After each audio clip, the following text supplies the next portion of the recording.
A gente está passando por um momento que está meio que me fazendo duvidar das coisas, né? Eu comentei numa apresentação que eu fiz recentemente, quanto que eu estava chateado pelo andar das coisas, por a gente ter que ficar ressaltando o óbvio, por a gente ter que ficar passando por cancelamentos e suspensões e tudo mais, mas ao mesmo tempo, o momento que a gente está vivendo exige isso, né? Então a gente precisa tirar o melhor disso, esperando também que os órgãos, as empresas, as bancas tenham a sensibilidade de saber que esse é de fato um momento delicado, mas não é bem o que está acontecendo. Na madrugada do dia 29, a PRF divulgou, aí no Diário Oficial da União, por meio do Sebrasp, o comunicado a respeito dos locais de prova para as provas que estão marcadas agora para o dia 9 de maio, perdão.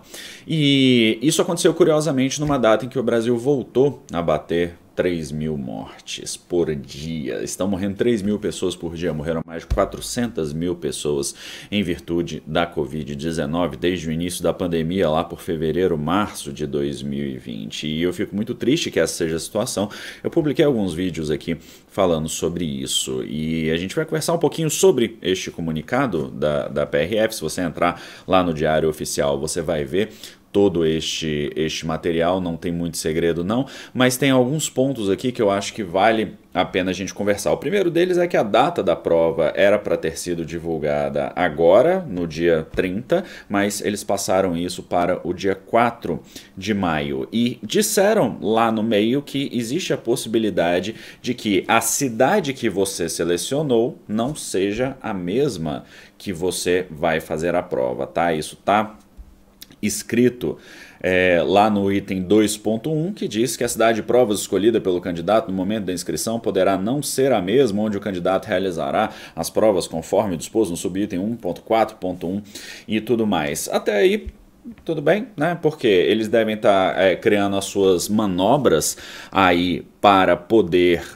trabalhar com as cidades. Algumas cidades, obviamente, vão estar numa situação muito mais grave do que outras, e isso daqui é uma possibilidade que já havia sido, inclusive, veiculada pela PRF, de que as provas fossem realizadas no interior, o que gera uma espécie de um absurdo inédito no Brasil, que é de uma prova federal não ser realizada numa capital. Então, isso seria uma questão bastante interessante pra gente, tá? O edital, ele continua trazendo aí as condições de eliminações de aparelhos eletrônicos, são normais, óculos escuros, acessórios, e aí recipientes, embalagens que não sejam fabricados em materiais transparentes. Isso daqui já é histórico no Sebrasp. E aí eles vêm falar aqui das medidas de proteção para evitar a transmissão do coronavírus. É claro que isso, na verdade, é tudo paliativo, né? Porque eles dizem que não vai haver aglomeração, e a gente sabe que as aglomerações elas são naturais nessas provas. Nas provas que foram realizadas durante o período da pandemia, mesmo provas pequenas, isso aconteceu. Agora imagine uma prova que vai ter mais de 300.000 candidatos concorrendo. Como é que o Sebrasp vai garantir que essa aglomeração não aconteça? Eu tenho certeza que a gente vai ver uma série de cenas aí a respeito disso, e se você puder fotografar essa cena, se você estiver fora do local de prova, principalmente, ou antes da prova começar, e você quiser fotografar essa cena e me mandar lá no blog do FM, eu vou ter o maior prazer em fazer um vídeo depois dessa prova para a gente poder conversar sobre o porquê que essas coisas de fato não podem acontecer. No final das contas, a grande realidade é que eu torço para que, se essa prova vier a se acontecer, o que ainda não é vier a acontecer, o que não é uma certeza, que transcorra tudo bem. Obviamente, eu espero que os candidatos possam fazer essa prova com a maior segurança possível. Eu espero que não haja situações que sejam absurdas, pelo menos, ao longo desse trajeto.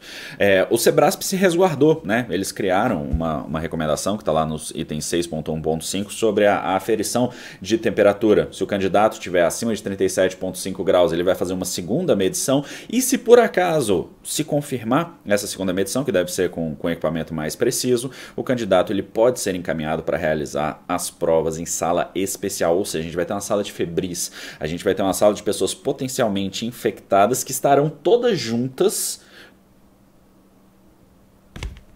É isso. E lá, no item 6.4, em mais um episódio de Sebrasp na Ilha da Fantasia, Ele diz aqui que o candidato que informar que testou positivo para a Covid-19 não poderá realizar a prova. Imagina, né? O candidato chega lá um dia e fala: oi, tudo bem? Eu fiz um PCR ali e saiu que deu positivo. Aí eu tô com Covid, eu queria saber o que eu posso fazer. Então essa situação ela é uma situação muito bizarra porque envolve inclusive mulheres grávidas, pessoas com potencialmente aí, algum tipo de fragilidade na saúde naquele momento que vai tornar essas pessoas muito mais suscetíveis a essa contaminação, né? Então a gente precisa refletir a respeito do país que a gente espera viver e que não tem demonstrado o mínimo de respeito para com os candidatos. O que me parece nessa empreitada, que é uma empreitada política da PRF, né? Muitas pessoas argumentam aí que é por uma questão de orçamento. Gente, o orçamento ele pode ser administrado, o orçamento ele pode ser jogado para o ano que vem. Existem diversas formas de fazer isso. Isso é uma manobra que me parece é claramente política, para que o atual presidente possa se beneficiar dessas nomeações ainda durante o mandato dele. E me preocupa muito o fato de a gente não ter o mínimo de respeito pelas pessoas que morreram, que perderam os seus entes queridos e pelo possível agravamento desses casos de Covid aí ao longo desse tempo, tá? Eu recomendo que você dê uma olhada neste edital, que vai ser bastante importante. Eu vou ver se eu deixo o link aqui na descrição. E é claro que a gente precisa tomar todos os nossos cuidados para que a gente possa, enfim, levar as nossas máscaras e se manter o mais distante possível das pessoas. Fernando, como é que eu vou me manter distante das pessoas numa sala com 20, 30, 50 pessoas? Pois é, eu também não sei, mas eu torço para que, se você escolher fazer essa prova, o que já tem sido uma batalha ao longo desse nosso tempo, que você volte para casa com saúde, que você não traga essa doença para os seus familiares, para os seus entes queridos. E a gente está vivendo um momento tão estranho que hoje em dia você não tem que só se preparar para a prova. Você tem que se preparar para a prova, mas tem que decidir se você vai fazer a prova. E eu sei que essa não é uma decisão fácil, tá? Eu conversei com diversas pessoas aí ao longo desses últimos dias, pessoas que estão verdadeiramente preocupadas e com razão preocupadas em relação à pandemia. E essa é uma decisão muito difícil, é uma decisão, primeiro, de foro íntimo. Eu fiz uma pergunta recentemente, num dos vídeos que eu publiquei, eu falei assim, tá, mas vem cá, se você tivesse doente, você iria fazer a prova? E várias pessoas disseram que sim, algumas pessoas disseram que não e várias pessoas disseram que sim. Mas aí eu pioro esta pergunta. Você está estudando há 1, 2, 3 anos, você está estudando desde a prova anterior, desde o início da publicação da prova anterior para uma prova da PRF, você vai deixar de fazer a prova se no dia você acordar com febre? Porque a realidade é que a maior parte de nós não tem condições de ficar em casa hoje. A maior parte de nós precisa sair para trabalhar. São poucas as pessoas que estão em regime de home office. Muita gente trabalha no setor de serviços e está tendo aí que continuar saindo, entrando em contato com outras pessoas. Se no dia acontece de você acordar febril, você deixa de ir para essa prova.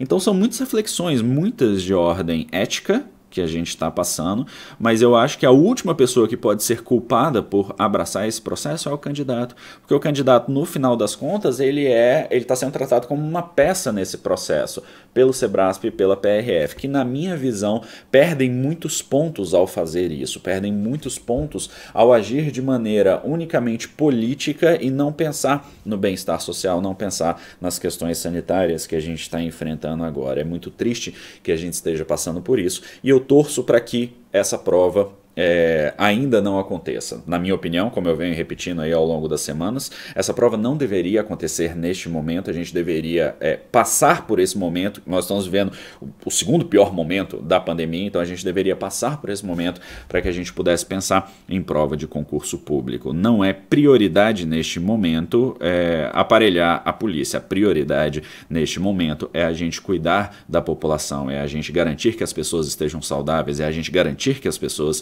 recebam a sua vacinação. E como eu falei, não existe garantia ainda de que essa prova vá ser realizada, né? Eu estou esperando aí uma manifestação do Ministério Público, eu estou esperando uma manifestação de algum juiz em algum estado que seja provocado e tenha aí o bom senso de suspender esta prova, porque claramente não há condições de ela ser realizada neste momento. Se você for fazer essa prova, eu te desejo boa prova, eu desejo que você volte com saúde, eu desejo que você faça o seu melhor. No vídeo anterior, eu publiquei algumas dicas sobre o que você fazer nessa reta final, tá? Eu sou Fernando Mesquita, a gente vai acompanhando essa ladainha eterna aí e a gente se vê na nossa próxima oportunidade. Um grande abraço e até lá. Tchau.